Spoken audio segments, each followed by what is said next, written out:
अस्सलाम वालेकुम। आज का हमारा टॉपिक है स्किन और ये हमने डिस्पेंसर की जो बुक डिस्पेंसर की कोर्स है वहाँ से हम आप लोगों को पढ़ा रहे हैं। स्किन के बारे में सबसे पहले जो स्किन के अंदर हम डिटेल में पढ़ा चुके हैं, उसकी कितनी लेयर्स हैं, कौन कौन से उसके पार्ट्स हैं। तो उसमें एक जो उसका पार्ट ही कह लें कि हेयर जो है, क्योंकि स्किन हेयर रूट जो है वो स्किन के अंदर होते हैं, तो स्किन का ही अगर पार्ट इसको लिया जाए तो स्किन हेयर को हम स्टडी करते हैं कि हेयर में क्या क्या पार्ट्स होते हैं।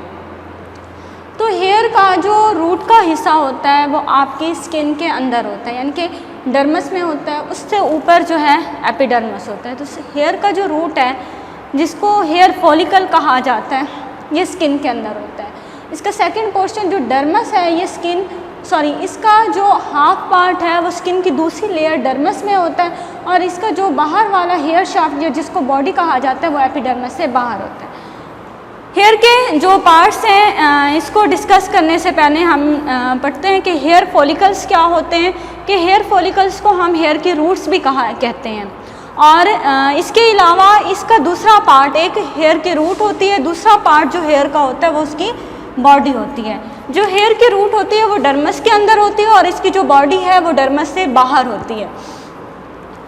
जो हेयर रूट है इसको नोब कहा जाता है, हेयर रूट जो है वो नोब की शक्ल का होता है, गांठ की शक्ल में होता है, और हेयर जो स्किन है उसकी जो दूसरी लेयर है डर्मस, उसके अंदर पाया जाता है। ये फाइब्रस टिश्यूज के बने हुए होते हैं हेयर, और जो रूट है इसी के अंदर ही हेयर की ग्रोथ होती है।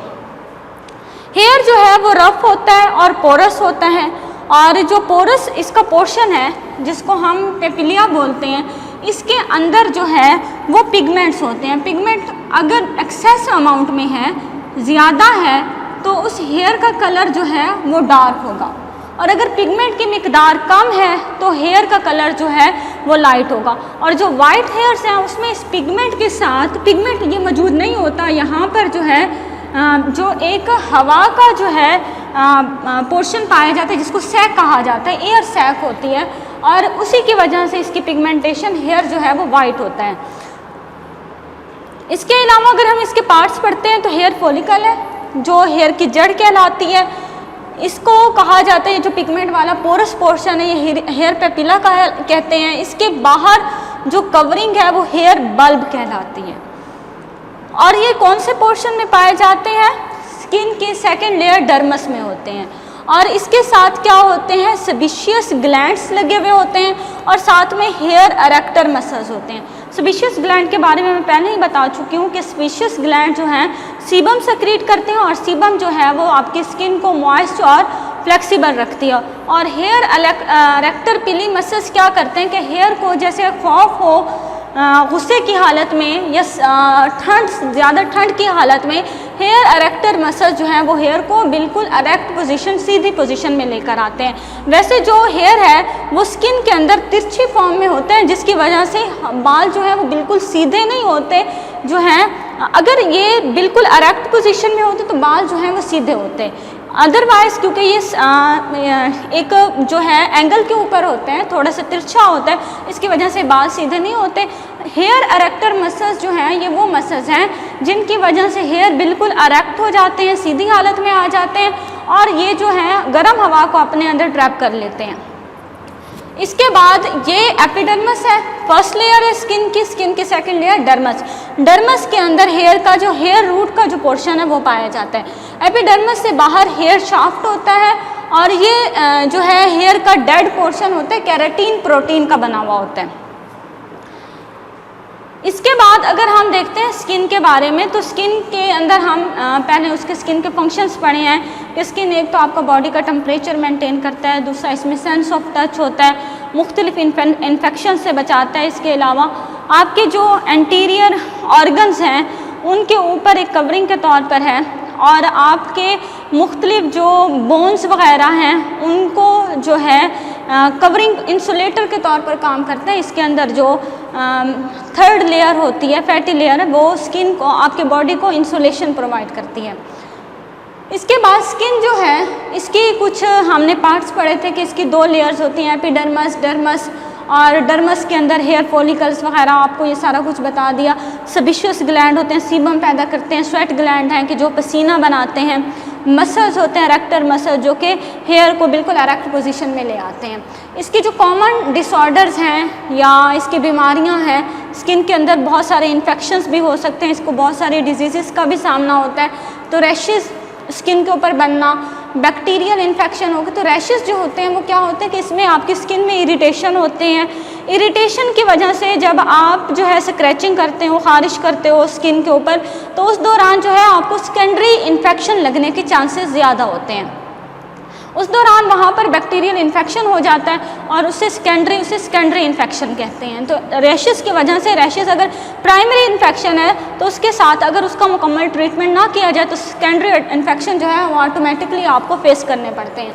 दूसरी बात है बैक्टीरियल इन्फेक्शन के, वही सेकेंडरी इन्फेक्शन अगर कि कोई ऐसी बीमारी है जैसे स्कैबिस हो गया, रैशेस हो गए, इसमें अगर आपने मुकम्मल तौर पे इसको क्योर नहीं किया तो उस दौरान आपको bacterial infection, viral infection, fungal infection हो सकते हैं। तो बैक्टीरियल इन्फेक्शन जो है वो सेकेंडरी इन्फेक्शन भी हो सकता है, वो प्राइमरी भी हो सकता है। कुछ बैक्टीरिया हैं जैसे कि स्ट्रेप्टोकोकस है, स्ट्रेप्टोकोकस है, उनकी वजह से आपकी स्किन के ऊपर इन्फेक्शन हो सकते हैं। स्कैबिस जो है एक ऐसी बीमारी है, एलर्जिक बीमारी भी इसको कहा जाता है। ये डस्ट माइट्स होते हैं, छोटे छोटे माइक्रोस्कोपिक इन नेचर हैं, आप आम आँख से नहीं देख सकते।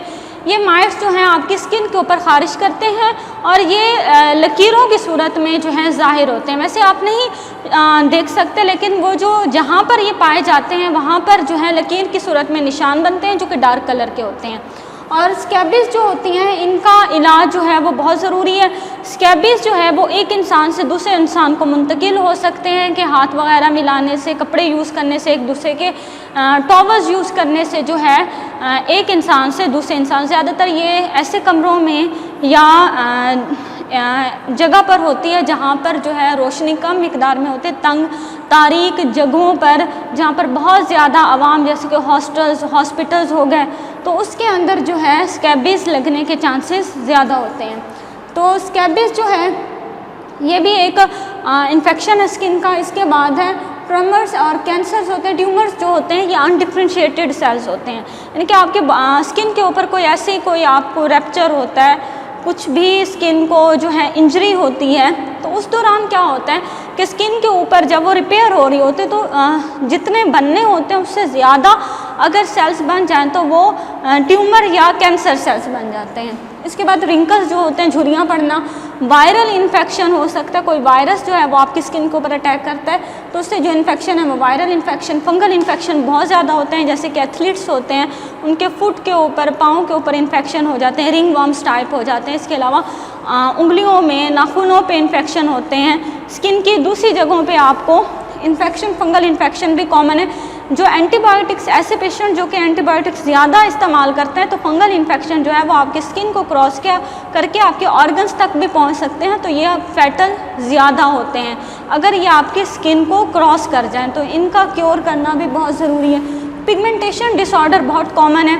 एक तो इंटेंस सनलाइट, अल्ट्रावायलेट रेडिएशन से प्रिवेंट ना किया जाए, या इसके अलावा कुछ ऐसे केमिकल्स आप स्किन के ऊपर अप्लाई कर रहे हो तो उसकी वजह से पिगमेंटेशन हो जाती है कि कुछ एरियाज़ के अंदर जो है मेलानिन पिगमेंट्स की प्रोडक्शन ज़्यादा होती है, कुछ में कम होती है, तो आपकी स्किन जो है वो पैचेस की सूरत में हो जाती है, अलग अलग पैचेस बन जाते हैं, स्पॉट्स बन जाते हैं। इसे पिगमेंटेशन डिसऑर्डर कहा जाता है। ट्रॉमा जो होता है ये बर्न या कट की वजह से कोई इन्फेक्शन हो जाए।